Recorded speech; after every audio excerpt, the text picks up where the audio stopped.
शुरू है। हमने बचपन से देखा है की प्रधानमंत्री को ध्वज लहराते हुए लहानपणापासून एक स्वप्न होतं की इथं यावं, इथं बघावं. अनेक प्रधानमंत्र्यांना आपण पंतप्रधानांना आपण पाहिलेलं आहे.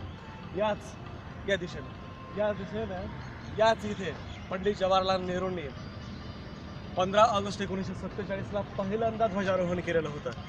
अनेक मान्यवर प्रधानमंत्र्यांना आपण पाहिलेलं आहे. प्रधानमंत्री ज्यावेळेस येतात त्यावेळेस इकडच्या गेटने इथं प्रवेश करत असतात. इथे या माझ्या समोर सगळं इथे विद्यार्थी बसलेले असतात. हे जैन टेम्पल, पलीकडे साहब सिंग गुरुद्वारा आणि त्याच्या पलीकडे चांदनी चौक. सकाळीचे 6:35 झालेले आहेत.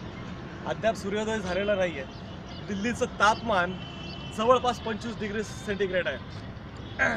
त्याच्यामुळे वातावरण अगदी सुंदर आहे इथं पाहण्यासाठी. हां हां चालू द्या दे. लाल किल्ल्यावर आलेलं आहे. 6:15च्या पुढे टाईम झालेला आहे.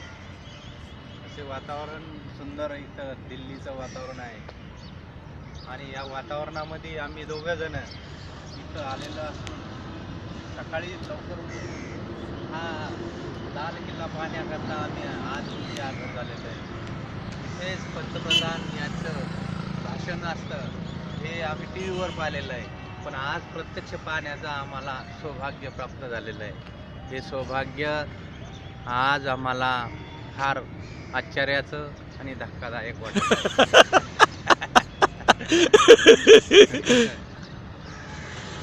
बोला बोला बोला.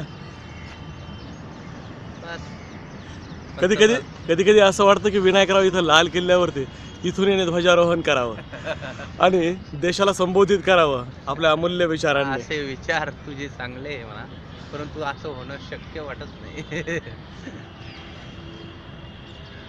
सर्व काही ईश्वराच्या हाती असतं. बोला बोला विनायकराव बोला.